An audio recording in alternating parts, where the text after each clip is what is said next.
welcome to Total Recall. I'm Tom Scioli, author of Jack Kirby, The Epic Life of the King of Comics, and Fantastic Four Grand Design. And I'm Matt Zeoli. Check out my Patreon on patreon.com. Just search my name, Tom Scioli, and you can follow me on Twitter at Tom Scioli or on Instagram at Tom_Scioli. You can follow me on Instagram at cinema_tomb. And you can follow the show on Twitter at Total Recall Show or on Instagram at Total_Recall_show. We've done a lot of Star Wars content, so we're gonna kind of keep that train rolling in 2021. The Star Wars train continues into the new year. It's amazing with something that is on pretty much all Star Wars fans' minds. Somehow I watched it for the first time this week, and I didn't really know anything about it. I don't know how I didn't. I mean, we got the the child Baby Yoda, but like the cast that popped up, I was being surprised episode after episode. Yeah, like they have like a lot of comedians and stuff. Yeah. And then like in the pilot, there's he has like all these racks of like people in carbonite, and the one guy in carbonite looked like Seth Rogen. So I don't know if it's like. That I kept waiting for it to come out on like Blu-ray or something, because I assumed it's gonna. And I didn't want to get Disney Plus. I didn't want to get like yet another streaming service. It's just kind of like, I don't know. And then it was like, okay, I'll break down. Yeah. I'll get it because I got to see that. I'm a huge Star Wars fan, and like I've heard nothing but good things. The thing is, though, I was so kind of resigned to like never seeing it that I. Didn't like guard against spoilers, so like which I don't know how much guarding you can do because it was like like every step of the way was like thoroughly spoiled. I mean, like I did, I saw the pictures of Mandalorian's armor, and you see Baby Yoda floating around out there. I didn't somehow. Maybe you didn't get as deeply spoiled as like I know I don't know how I did it. I knew the whole series like without having seen. Although like watching it, it's like it's that good. Oh yeah. That like even though I know like a lot of the beats, there's still like the little twists and turns within an episode or whatever, and little surprises and double crosses. Carl Weathers, I didn't know he was in that. What a treat! Like in the trailer for season 2, they do like the Carl Weathers. Oh my god! Arnold Schwarzenegger handshake. Werner Herzog.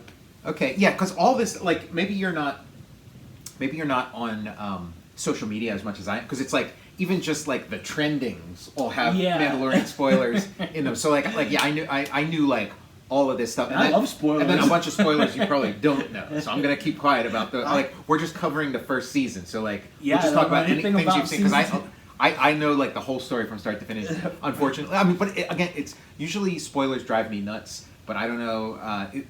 for some... It's not. Like, I'm just, like, caught up in the fun of it. And kind of knowing... Like, watching the first episode and knowing that Baby Yoda is the secret, guest star who's going to show up is, like... it made it even more fun. Yeah. Like, oh, Baby come up. And it was like I knew about Baby Yoda, and I'm into the whole like Baby Yoda sensation. Yeah. I was on board like before seeing this. So then like when Baby Yoda shows up in this, it's like there he is. It's Baby Yoda. It's like seeing like your family, like a family member in a show or like a friend. It's like I know him. That's Baby Yoda. I love that guy. I know. Werner Herzog, like, there's 2 amazing interviews with him through Hollywood Reporter and Variety. They're out online. You can find them online. But in the Variety one, he talks about they were shooting with a practical effect Baby Yoda, and then they would like swap him out, and like they're like, we're gonna shoot this one without him in it. We might be using CGI, and Werner Herzog was like, you guys are cowards. He's like, use the puppet. Like he was like, do it, and it was even better. It was like, I love practical effects. It seems like Jon Favreau like went to like the like Lucas archives or whatever. It's like, okay, I'll take one of those, because there's a lot of like mixing and matching of stuff, and like Salacious Crumb roasting on a barbecue spit. There's still a lot of meat on that bone. You throw that Salacious Crumb leg in a pot with some broth and a potato, you got yourself a stew. We did the Star Wars Holiday Special episode, and so of course you got Mandalorian wearing like the Boba Fett cartoon from the holiday special wearing those colors of the armor, and then having that sonic weapon with like the horseshoe kind of magnet at the end. And his weapon, it took me a minute to realize what was going on in this, because it's like this. It's not like your typical laser. It's like this sonic weapon. And he just vaporized, like he vaporizes a bunch of Jawas. That's another thing that took me a minute to realize was like there's like this like really cool chase scene where it's kind of like Star Wars crossed with Indiana Jones, where like he's trying to catch the Jawa sand crawler. Oh yeah, and he's hanging off the side of it, like Indiana Jones hanging off the side of a tank and getting like dragged by it and stuff. But then all the while it's like a shooting gallery where he's shooting Jawas, and with that sonic weapon they just like explode. They should have that at the new like Disneyland theme park, like a Jawa shooting. It's like step right up. It kind of reminded me of like the Star Wars games for the SNES. Yes. Because like in the movies, it's like, the sandcrawler rolls by and then like they get out and there's little conversations or whatever. But it's like in the video game, it's like, okay, how do we turn this into a shooting gallery? Jon Favreau's like, this show has to have some Mode 7 graphics. We had sort of like the initial trilogy, that George Lucas did, and then he had the prequel trilogy where it was kind of like a reset of like the whole look of the world, a totally different era. And then we had the sequel trilogy where again it leaned into the original trilogy, like definitely more than the prequels did, but it was still like another kind of reset, and like everything looks different. But it's like here we're back in like the classic Star Wars setup, for at least with the first season, for like 8 hours. The Mandalorian's being beat up by like Bosk's race, or like there's Greedo's like alien race, or like those classic stormtroopers. Like it was nice seeing the stormtroopers in the sequel trilogy, but they are still like they're a little bit tweaked. They're a little bit, the design's a little different and refined and stuff. But it's like seeing like the legitimate stormtroopers. It's like this is fun. That Boba Fett armor. It's like they had. Jango Fett had it in the prequels and stuff, but then like we haven't seen it. We haven't seen it for a while. Like since then, it is weird too. Like when I was, when we were like kids or in high school, it's like that was like trivia. It's like Boba Fett's armor is Mandalorian armor. So I think I can't believe I'm saying Mandalorian out loud as much. Or it's like Boba Fett was this kind of like character that we didn't know much about, and we kind of like projected a lot into. Like he doesn't have a lot of screen time. And like he was kind of like beloved for a time, and then it was like the more you learned about him, the less you liked him. So it's kind of like basically what we knew about him was just the look. Like there's this guy in this like cool looking armor, so it's like okay, let's do that again. Here's a guy in this in the same cool looking armor, but it's not Boba Fett. So hard reset. We don't know anything about him. I like the color scheme on his armor. Yeah, I mean that was another like before I saw the show, I would just kind of see it in stores like as a toy or as like a costume like around Halloween. It was kind of like. I like the loud color scheme. Like I like the 70s look of the original Boba Fett, where it's like bright color, like and clashing colors and stuff. And I feel like blockbusters and sci-fi haven't really gone there since then. Like every now and then there's like a blockbuster that kind of like pushes color.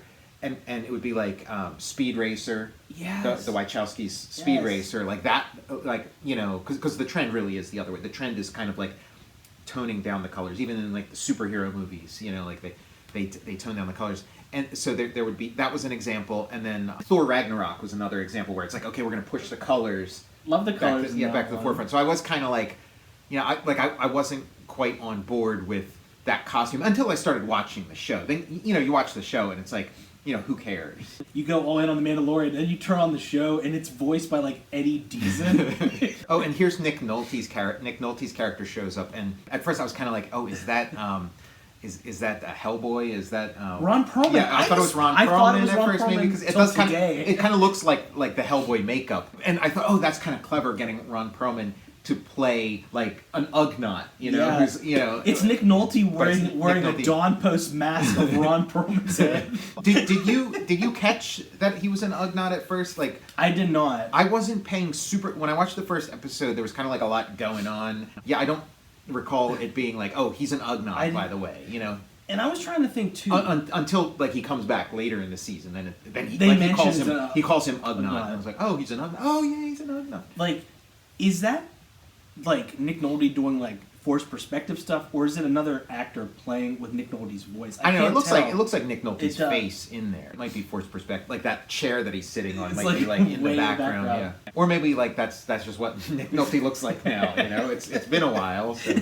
They're like, Nick, we've got a new mask for you. We fashioned it from Ron Perlman's head. See, now that you're mentioning the forced perspective, now I'm looking at it and I am just like picturing him being like he's looking Mandalorian in the eye, but he's just like way down in the background. Yeah, the practical effects are out of control. Awesome. Yeah, like with the IG-11, it looked like they were doing stop motion. Possibly. I had the exact same thought. Did you think the same thing? Like I love IG-11. Me too. I love the way he moved. Me too. Because like IG-88, again, it's like, people have compared this to like playing with toys. It's like Jon Favreau playing with his Star Wars toys. Yeah. But it is like, I know these characters because I had all the toys. Like I know the Ugnaught because I had the Ugnaught. I know like Boba Fett because I had and the Mandalorian armor, because I had Boba Fett, and then and the Jawas and IG-88, and like IG-88 is in Empire Strikes Back for like half a second. So good. He doesn't like I think just his head turned. Like he doesn't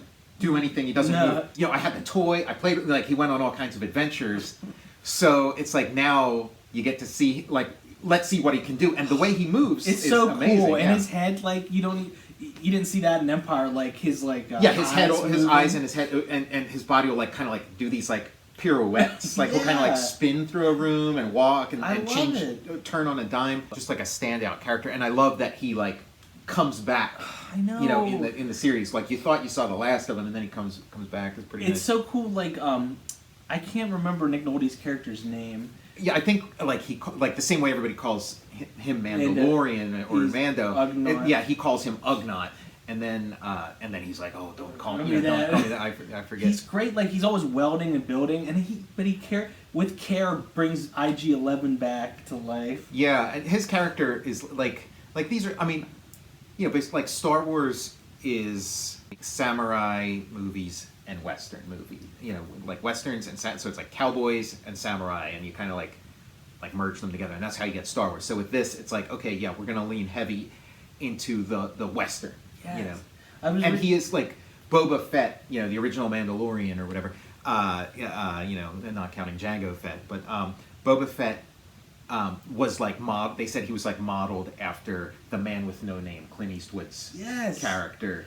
And a bounty hunter. Yeah, because Pedro Pascal was saying he was trying to channel Clint the best he could too for his role. When the prequels came out, I didn't catch the reference, but they had Boba Fett, and then they had Jango Fett in the prequels, and I assumed I knew about Django Reinhardt, the musician, So I thought Lucas, he just loves old stuff. So it's like, oh, he loves banjo music or ragtime or whatever it was. Look, it's Jango Fett. He's got that sick blaster and then a hollow body electric, and he's playing jazz octaves on it. The Triplets of Belleville. There was a cartoon and stuff, and it had I think Django Reinhardt, a character that was Django Reinhardt was in it, like an animated or whatever. So it's like, I was thinking of that, but I didn't realize it's like, oh no, he had.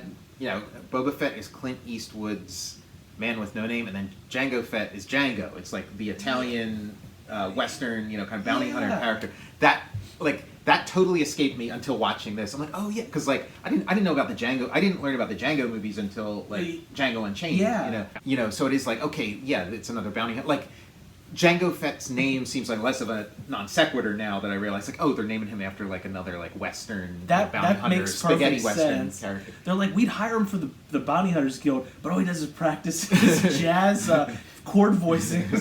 It takes place in the years after, Return of the Jedi. So it's the Empire was just defeated. So now the power in the universe is the New Republic, but.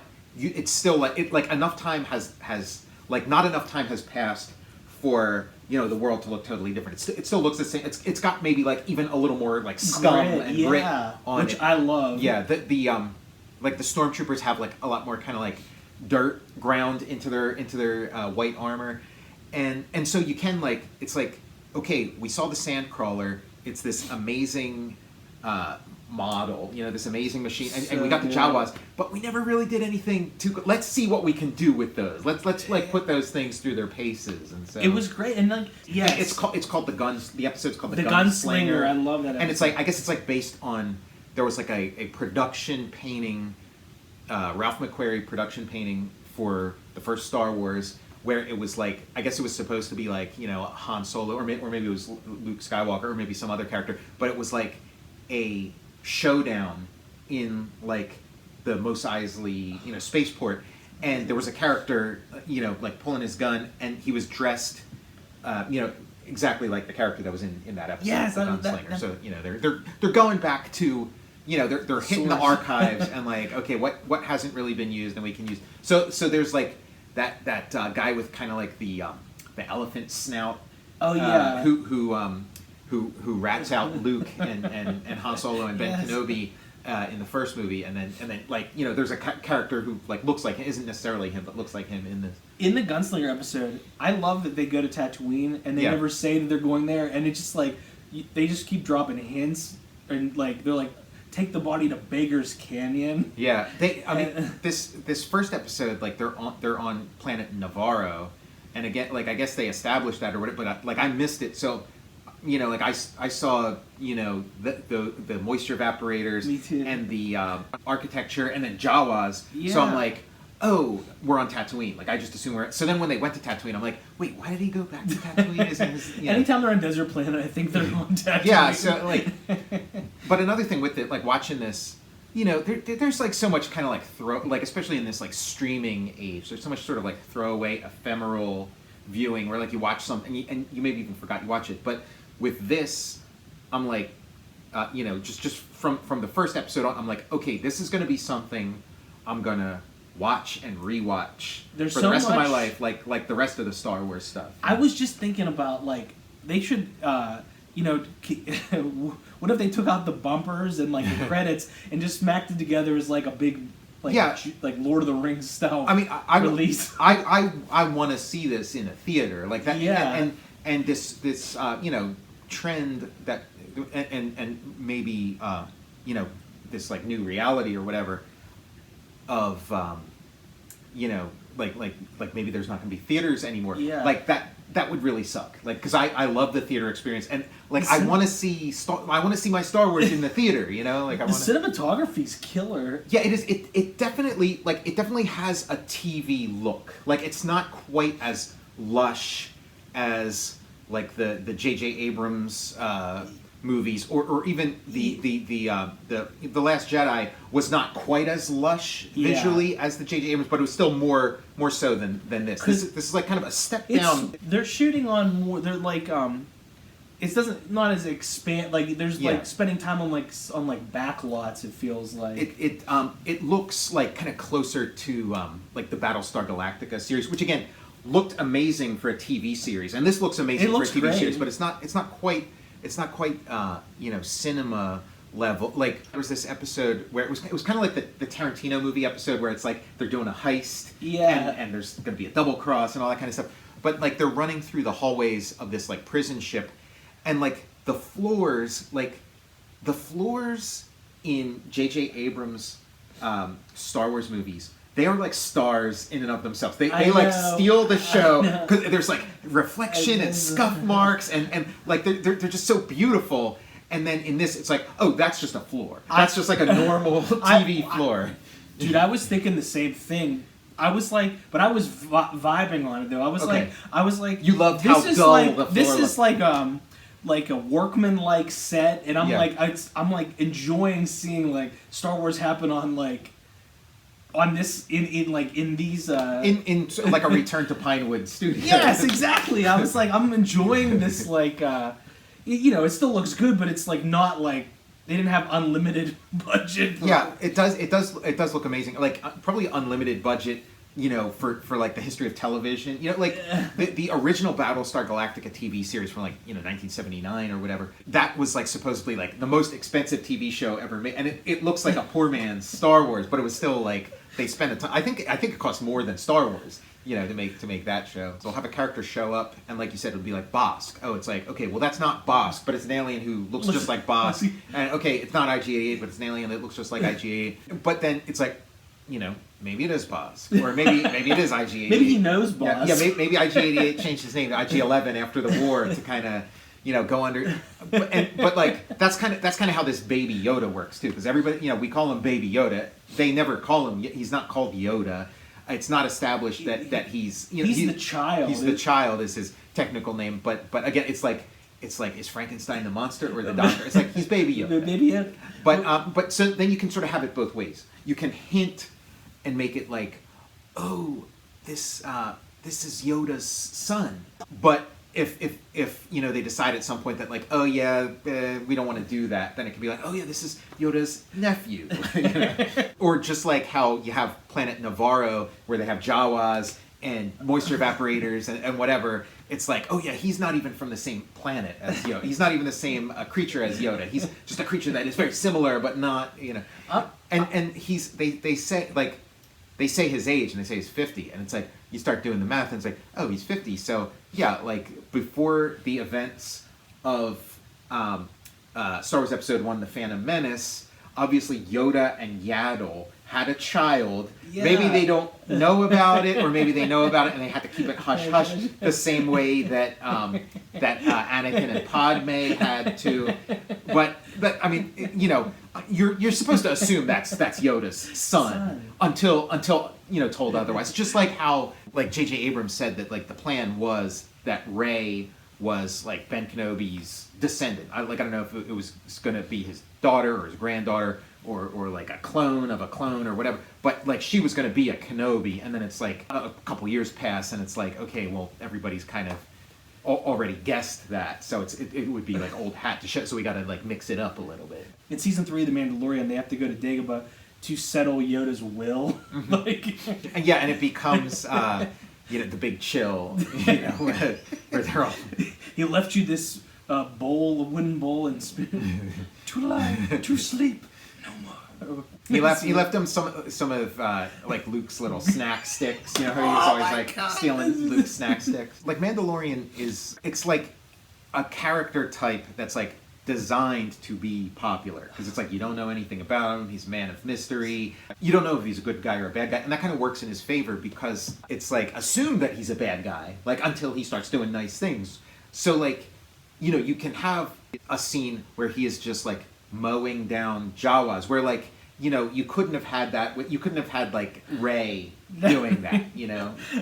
When he was blowing those Jawas away, I was like, what is happening? Right, yeah. I can't believe it. Yeah, it is like freeing narratively when you have a character who's not defined or not yet defined as, oh, here's the hero. Because once it's like, okay, here's the hero, then it's like when they start doing something like that, it changes things. Where in this, it's just kind of like, yeah, we're watching them mow down Jawas. I can't believe they haven't used an episode title called "Sweet Child of Mine." I like the music on here too. It's kind of like electronica. It's not really music you've heard in a Star Wars thing. It's not orchestral. It's. You're spot on, because like hearing it and seeing those images juxtaposed to that music, I'm like, this is a new experience. Like it's like John Carpenter sometimes. The cues are pretty cool, and there are like we could go down the list and because it's like Western. You got the ooh, that kind of stuff. But then the main theme, like the Mandalorian theme, sounds to me like, I know where you're going. Yeah, say it then. Indiana Jones. Yeah, Indiana Jones. Temple of Doom. Temple of Doom. Dun, dun. Yeah, wait, you nailed it. It's the Temple of Doom. It's da da da da da da da da. Like I guess he hit the he hit the costume archives, but then he also hit like the sheet music archives of Lucasfilm. Then it reminds me sometimes of like the They Live sound. It's like yeah, They Live. Yeah, like They Live would have like a swampy rock or kind of like groove, and then but then you have like a lot of this electronica in it, which is really cool.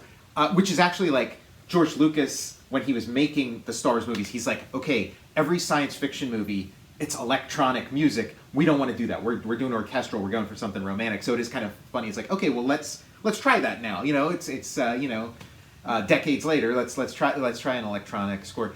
And there's a scene like where it's like a flashback to the Mandalorian when he was a child, and he gets rescued by a Mandalorian, and it's like he's hiding and like in this and like you think the bad guys are going to get him, and like they open up the hatch where he's hiding, but then it's like it's a Mandalorian, and he like offers his hand and he's there to rescue him, and it goes straight into like Brian May, Queen, like they're like, okay, we don't have the rights to any Queen music, but let's get something like the Flash Gordon soundtrack. It's this like awesome like harmonic guitar kind of. He grabs the kid, the Mando as a kid, and it starts playing like Princes of the Universe. Yeah, it is like it's like Queen soundtrack, and I was like at that part, it was like it worked, and they were holding back on that. They were saving that musical cue for that special moment. And that's when you kind of realize like, oh, this is why he kind of has this soft spot for Baby Yoda, because it is like it reminds him of himself as like this foundling. Like why do they still plow forward with trying to make the child happen? And I love that like they also screw around with like your expectations too, because in that Gunslinger episode, remember in Star Wars when Luke's like, I think when they were looking at the Tusken Raiders, one like pops right up, yes. And you're watching this one, and I'm like, oh god, a Tusken Raider's gonna jump right up in front of his thing. Mm-hmm. It doesn't happen, and then he's like turns, and he's over like right beside him. So yeah. It's like, well, there he is. The Razor Crest is his like ship.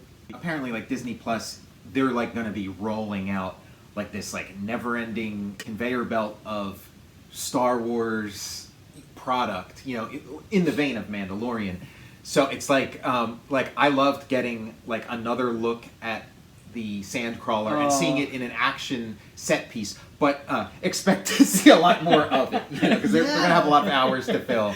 Just made it through season 1, so it's been like pitch perfect. There's been a couple. There was like the one episode where it's like, oh, this is the sensitive episode. This is where like Mandalorian's gonna like he's falling in love and he's thinking about settling down. Like every like that's like a Western trope too. Yeah. It was also kind of like doing like a Seven Samurai kind of thing too, where it's like these like villagers get together and say like, oh, we're gonna pay you, bounty hunter, to protect us from these like even worse thugs. And I was kind of like, I'm not really in the mood for like the sensitive Mandalorian episode. But then an AT-ST Walker shows up. It's like, okay, I'm back on board. It's even great too, because like they got like red cockpit lights, so its eyes are glowing red. I'm like, that's so cool. Yeah, nice, smart little tweaks, and and it had like a little bit of ED-209 action. Like it felt like the AT-ST had like a little bit of intelligence of its own. It wasn't just like a vehicle, like a little personality. You're planning on staying here, Mando? He's like, just passing through, man. Jawas were harmed during the making of this episode. The second prequel, Attack of the Clones, Anakin Skywalker, he kills a bunch of Tusken Raiders, and it's kind of like, it's like it's distasteful, and it's like he's not Darth Vader yet, but he's also not a hero yet. He's supposed to be this great hero. And so far, he hasn't done one heroic thing yet. So it's like he's got to do his heroic thing before he turns evil. Like he's got to be a good guy before he turns into a bad guy. Like those are the rules. Yeah, in that movie, he's like, those Tusken Raiders, they really grind my gears. He was like, oh, I killed a bunch, and like it's played for like all this like emotion and stuff, and like you don't actually see it. It's like unseen. Oh yeah. But I wonder if it would have been a scene where he's like, and they're like those like giant like woolly mammoths that they ride around. Like, is that Banthas? Banthas, yeah. If it were like some like big crazy chase scene, he's like I wonder if it would be like this. They're just like, yeah.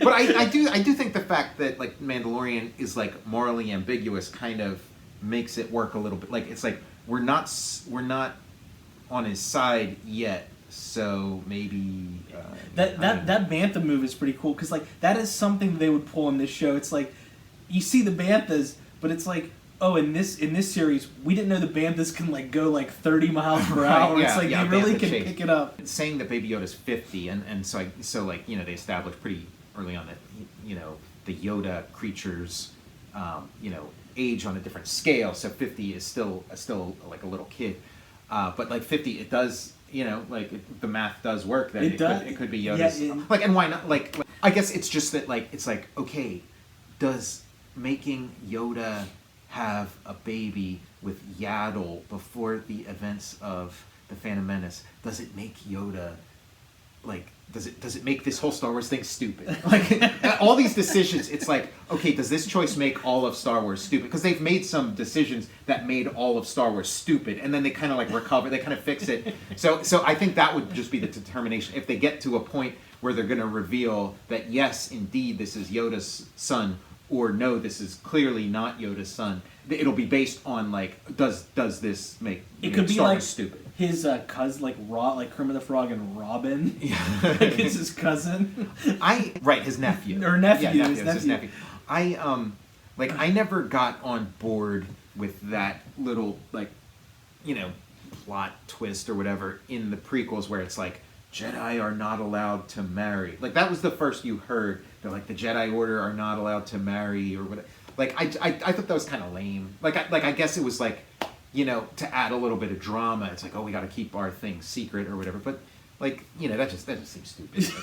So whatever you want to retcon from the prequels, that's fine with me. And if you want to, I think they should do remakes of them. I think there were things that worked, things that didn't work, but just start from scratch and take the things that worked, get rid of the things that didn't, and they have almost 20 years of perspective on really make those things sing, because they could have been so good. And I mean, I know I respect those of you out there who love the prequels and love them unconditionally, and it is a different thing. I'd imagine it's if you were a little kid when you saw those, that was just Star Wars. It was all part of Star Wars. But for me, it was there was Star Wars, and then a bunch of years passed, and then there's this, and it's oh, what is this thing? Or Bill Burr in that Prisoner episode gets in a Jar Jar Binks jab. Yeah, in this series, they reference things that are George Lucas wants you to forget, or the holiday special. Yeah, they mention Life Day. And Life Day has been an established thing in other Star Wars lore.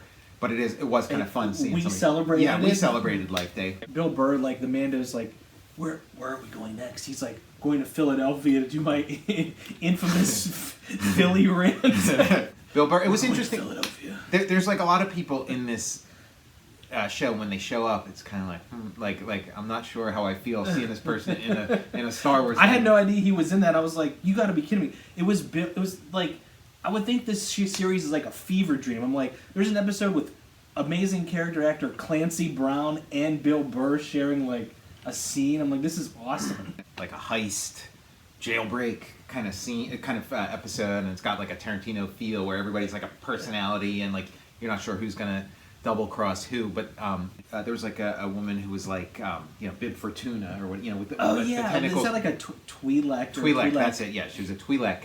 And she kind of reminded me of Amanda Plummer in Pulp Fiction. Oh my God, was it Honey Bunny? And Honey Bunny. Yeah, she kind of reminded me of her. And then when they rescue her brother, the other Twi'lek, I was is that Mark Ruffalo? Because I'm thinking Jon Favreau, he's got all, it's maybe all the Avengers will show up in this at some point. Because he's pulling all his his buds and everything, and the one dude that was the gunslinger is the son of I want to say the guy's name's Bobby Cannavale or something like that. He's in Chef with him and other but that's his son.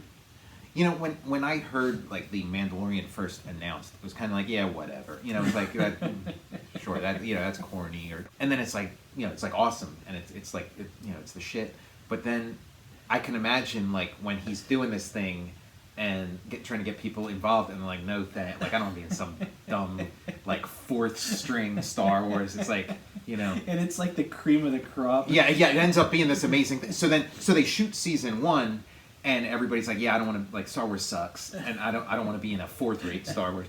And then season 1 comes out and it's like the hottest show. So then season 2, it's like, okay, now like everybody's trying to get in. You know, everybody wants their moment in this. I hope that when we check out season 2, I hope it has the same look and feel as season 1. Hope that like they don't amp up. It's like, okay, we got the bigger budget. We're gonna wreck the vibe. There's like a scene where like it's kind of like they're on the river Styx. They're in this boat on this like lava river. Yeah. And then there's like a robot paddling it, and it's basically like an R2-D2 but with like long arms and long legs. Dude, I laughed out loud. What a great there's so many details. Yeah. Like you see the little R2 droid, and then he whenever he got huge and expanded, I'm like, oh, that's fun. R2-D2 transform and roll out.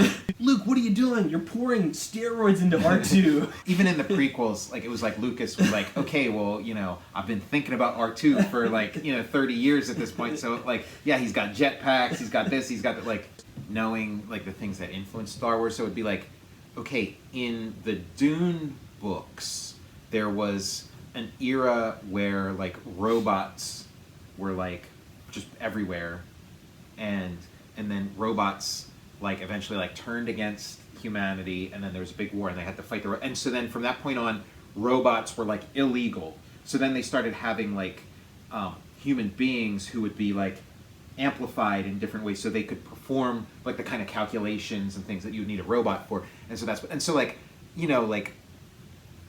I sort of assumed it was like a similar thing, like when they show like the Clone Wars and stuff, they have there's these like robot armies that are like established as part of Star Wars, but I like assumed that like because of the Clone Wars, after that like robots were no longer used for war, that's why you see stormtroopers instead of like robots during that era.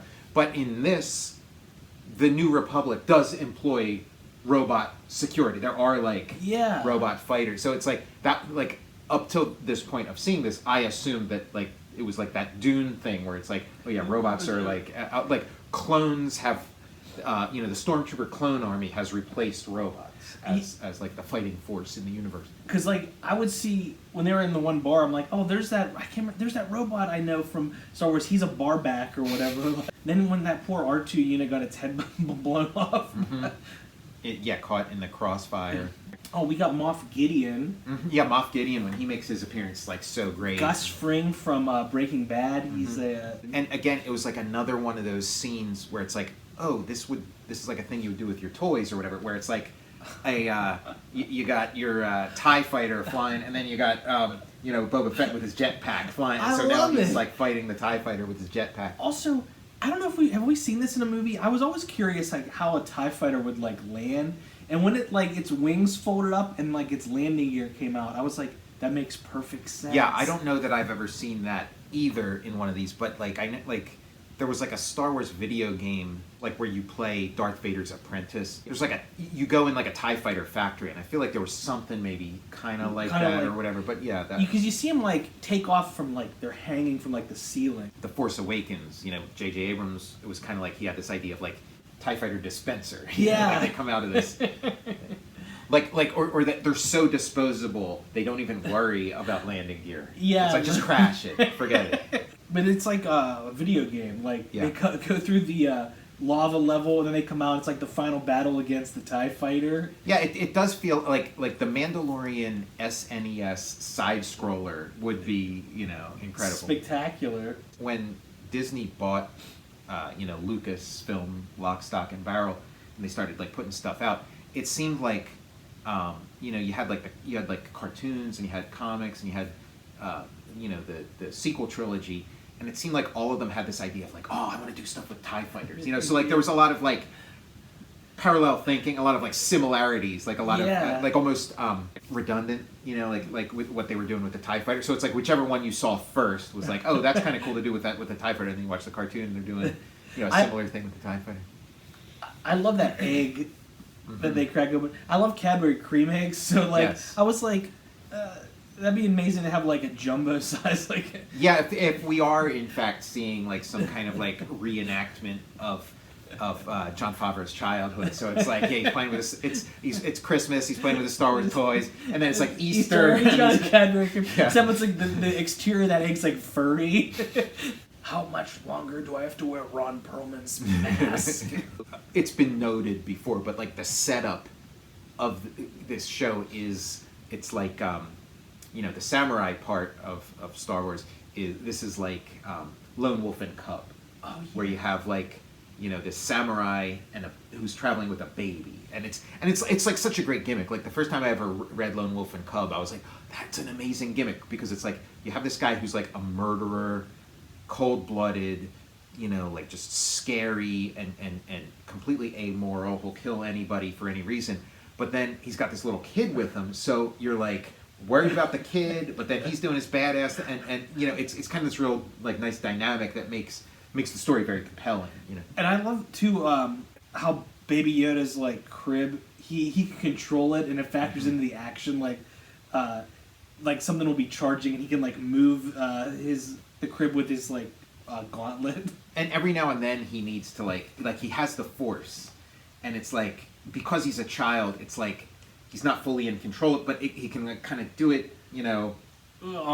As needs be, you know, like I mean, an uncharitable way to say it would be, you know, like, you know, Deus Ex Machina, like whenever the plot demands, he can conjure up his magic. Because when spoiler alert, Nick Nolte's Ugnaught character dies, I was like, you blew it, Baby Yoda. Where were you to block those blasts that time?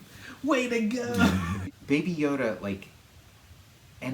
there are scenes where he's in peril, or where somebody is like being like maybe a little too rough with him, or whatever, and like you get very protective of Baby when you're watching. You're like, you better be nice to Baby Yoda. You better take your hands off. And then the scenes where like somebody is like stalking Baby Yoda, you get like, it is tense. Like you do get really scared. There's a scene in the final episode. Like the final episode, it's directed by Taika Waititi, and it's kind of like again like a Tarantino kind of thing. It's kind of like when you're following the hitmen in Pulp Fiction, like when you're following Jules and Vincent.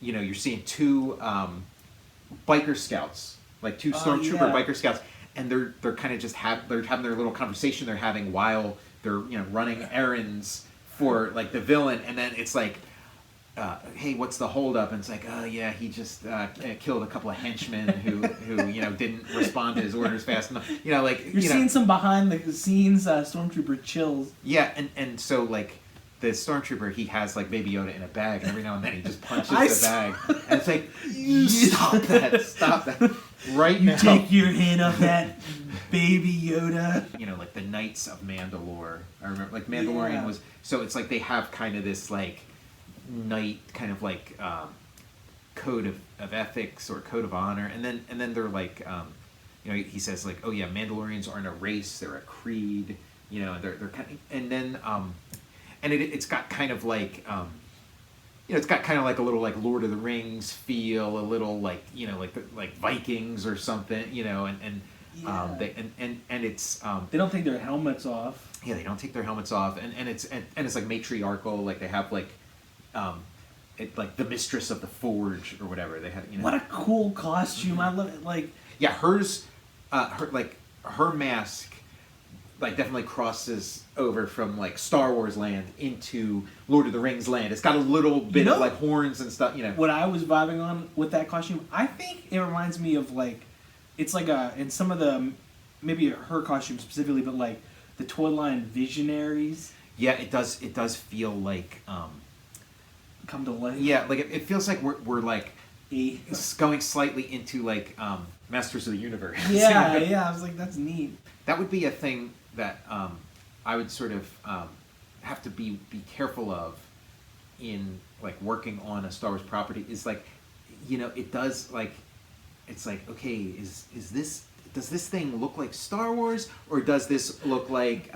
Gil Gerard and Buck Rogers in the 25th century? Okay, is it Star Wars or is it Star Trek? Is it, you know, like, because there are these lines, like, and you know, so is this Star Wars or is this Masters of the Universe? I don't know. Like, yeah, she turns around, has like a giant staff with like a hologram on it. Yeah. Like, Werner Herzog, he's like, it's like, okay, he's the heavy, like he's the big bad of this, but then it's like, just like in Star Wars, it's like, oh no, he's Darth Vader, but then there's the Emperor. Yeah. You know, he's going to show up. You know, like there's Moff Gideon. Moff Gideon, great name too. I love it. And yeah, he's got this like Ralph McQuarrie sketch quality to like his outfit. It's like, oh yeah, that's like a rough draft of Darth Vader. Dude, now that you mentioned the Ralph McQuarrie sketches, I felt like I was having something in the back of my brain where I'm like, this is familiar, but it's new. Yeah. And I didn't realize that they pulled like some of like the stuff from like the those Ralph McQuarrie sketches. That's spectacular. And I really like the touch of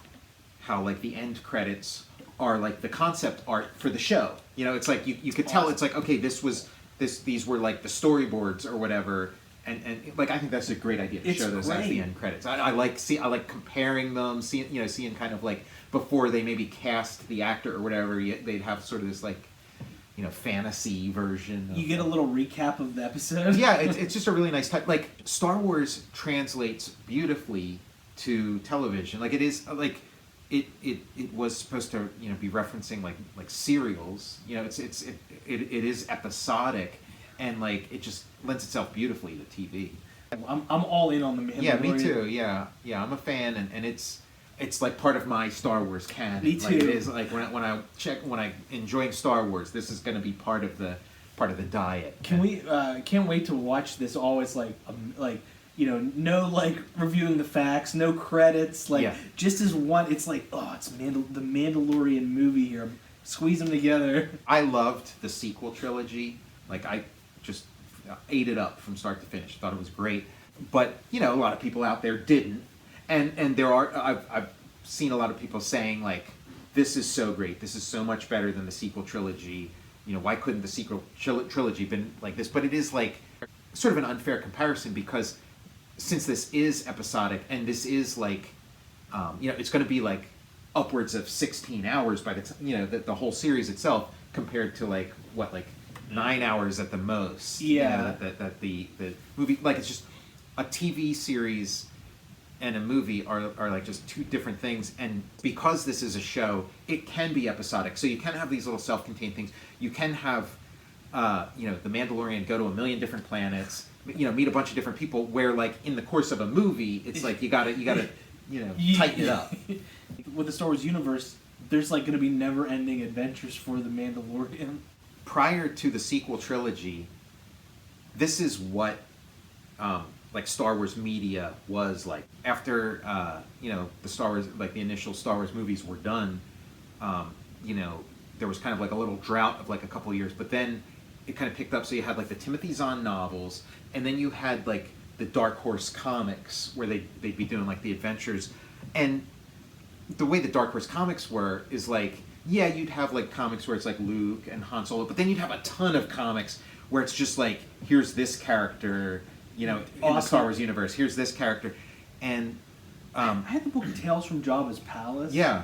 And I was like, that is so neat. Like, so it's like their Tales from the Mandalorian's like journal. And they'd have like made up characters, and then the famous one was like Shadows of the Empire, where they had this like, it was comics, video games, Loved and stuff. it. It was all the tie-ins, but no movie. It was everything but the movie. But it had like new characters, and so Dash Rendar. Dash Rendar, he was a very 90s name. Rendar, Render, it's digital. Sick graphics. Yeah. When they started making the sequel trilogy, it was a little surprising to me of like, oh, okay, this is centering around Skywalkers and Solos, and the Force is a big deal because like it was almost like after like reading all those like Dark Horse comics and stuff, the Force was kind of like, it wasn't an essential part of a Star Wars story. Like you could have plenty of Star Wars stories without without the Force being in it. But then it was like when they made the sequel trilogy, it's like, no, the Force is like the central thing, and like it makes sense now. But like I was expecting movies to like new Star Wars movies to be more like this, where it's like kind of like a totally new character that you've never heard of kind of shows up and is doing a bunch of stuff. Like, and I assume like when they keep talking about the Skywalker saga and the end of the Skywalker saga, I assume that's like how Disney's looking at this, is like, okay, enough with the Skywalkers. Star Wars is this huge universe, and like a story can pop up anywhere with any person, and have none of the baggage that would come with of like, oh well, my father and my grandfather and my great grandfather. It's like it's freeing. But yeah, you can have like stories that are just kind of like done in one. Like you have the overall arc, but then you can have like a short little adventure or a little side trip that doesn't have to pay off in some big way.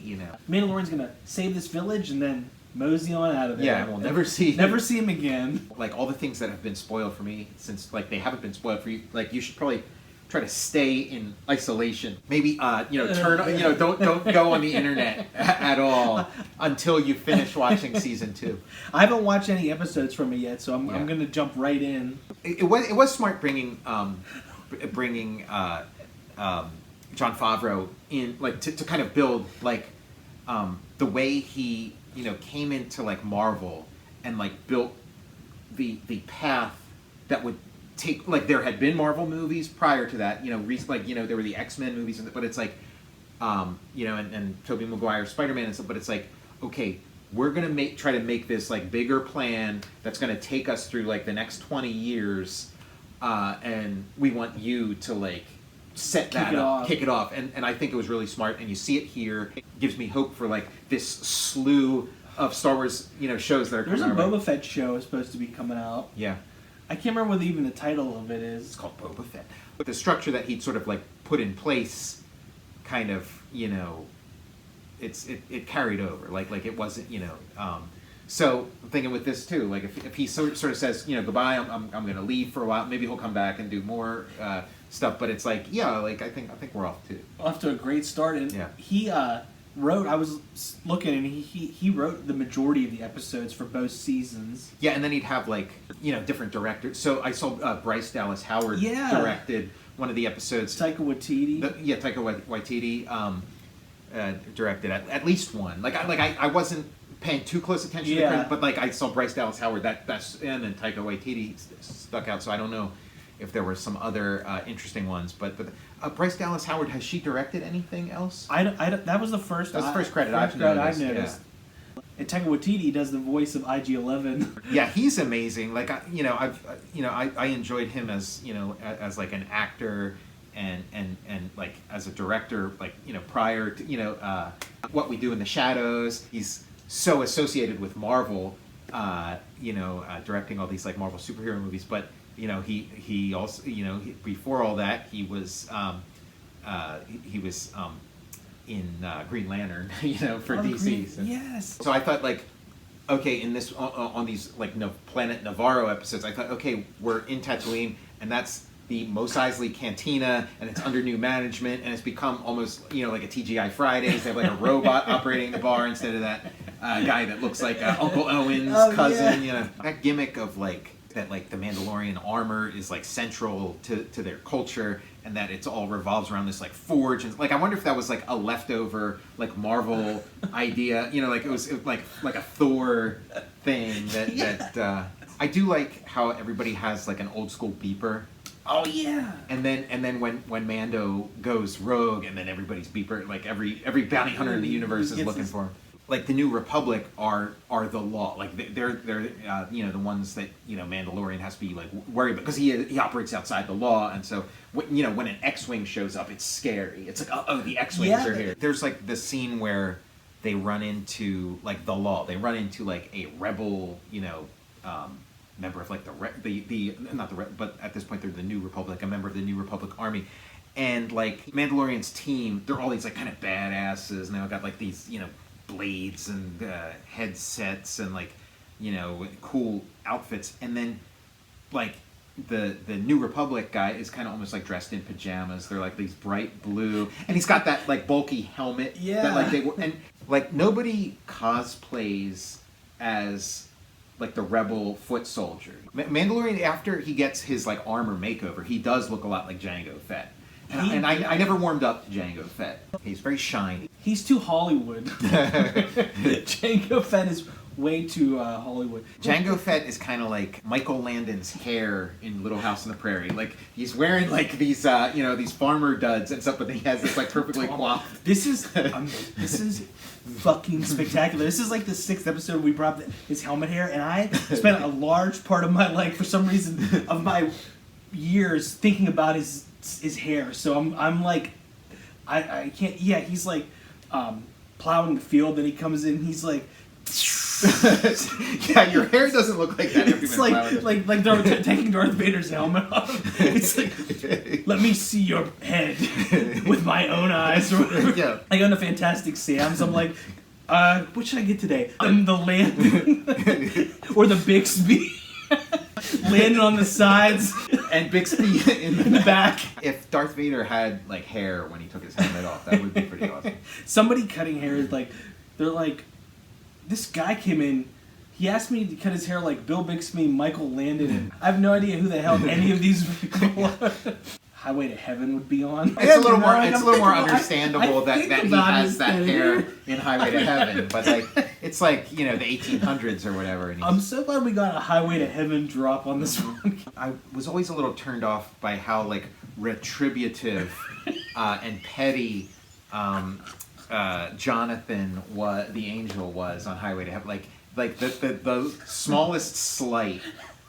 That someone would if someone was like the least bit rude to him, he would have like a lightning bolt strike him or whatever. It felt a little over the top. The Mandalorian, it obviously brought up a lot of stuff for us, a lot of different. We talked about many things today. Unresolved childhood trauma. So yeah, Mandalorian, we love it. We're on board. Looking forward to that moving buffet of like never-ending Star Wars TV shows. Can't wait. Although we were sort of promised this like never-ending buffet of Star Wars movies, and then like they had one like minor disappointment hiccup, and then it's like, okay, no more Star Wars. We're done with Star Wars movie. So who knows? Maybe we're selling it off. If the follow-up to the Mandalorian tanks, then maybe all those other ones become vaporware. Nobody's interested in Star Wars. Star Wars is dead. I'm selling it off. You mentioned Dash Rendar as like a 90s. Like, I can't remember which video game system had blast processing. Was that Sega or something? Yeah, that's Sega, because that like blast processing is what made Sonic able to like move at top speed. Yeah, there's a character named Blast Processing.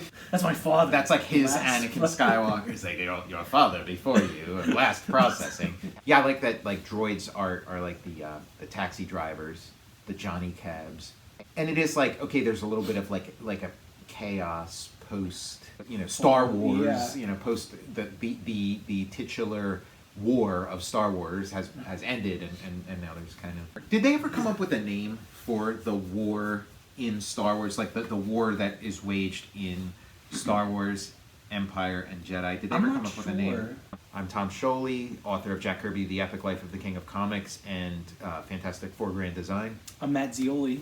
And you can check out my Patreon on patreon.com. Just search Tom Scioli when you're there. And you can follow me on Twitter at Tom Scioli or on Instagram at Tom_Scioli. Follow me on Instagram at cinema_tomb. And you can follow the show on Twitter at Total Recall Show or on Instagram at Total_Recall_show. Boba Fett, like that armor, just kind of had all these of like, oh, what's this part do and that part. And like there's the concept, the Ralph McQuarrie concept drawings and stuff where like there's like little flaps that pop up and like lasers shoot out. And then the Mandalorian army shows up. That's like part of like Star Wars fandom. There was like in the old days there was this thing called Boba Fett Army. It was where you'd go in like a dollar store or whatever, and they'd have like this pack where it was 12 Boba Fetts, and it's like you could understand if someone came out with like a pack of like 12 stormtroopers, you'd want a bunch of but there's only one Boba Fett. It's like, what's the deal with all these Boba Fetts? But it's like maybe Jon Favreau got the Boba Fett army when he was a kid and was like, okay, yeah, we're doing it. Now that's an army. It's like, I'll take Boba Fett army over. It's like, is it Kiss Army or Boba Fett? And this is like, Jon Favreau did the Iron Man movies, and you'd have like a bunch of Iron Man armors, and you'd have, Rhodey would be in an Iron Man armor, and then you had a bunch of like Iron Man armors that were like self-governing and stuff. So it's like, okay, we got a bunch of like flying armored Boba Fett's too. The one Mandalorian, I haven't looked at like the cast list. It sounds like Jon Favreau as one of the. Okay. He's like the bigger dude with like, I think that could be him. That's a thing I wanted to mention. Like at a certain point in the series, like Mandalorian's mask comes off, and of course, like through the whole series, whether you're aware of it or not, you're like kind of like have this assumption of like what he looks like under there, and because he's like kind of this badass and stuff, you assume the mask's gonna come off and he's gonna be it's gonna be Clint Eastwood under there or whatever. But like when his mask comes off, he kind of looked like Jon Favreau. Like it was just like he's just some like average guy. Like he didn't look like a movie star or anything. I love it. Like I think he has like such a I do like his look, and I had seen him in a few things before. I think he was I saw him in he was like the heavy in The Equalizer 2. Okay. And he's I think he's on a show called like Narcos. So I'd seen his mug before, so I was like prepared for whenever. Okay. Yeah, because it wasn't super. Because like for me, before I saw this series, I saw there's like an action figure. I saw a picture of the action figure with the helmet off, so it was kind of like, oh, okay, that's what he looks like.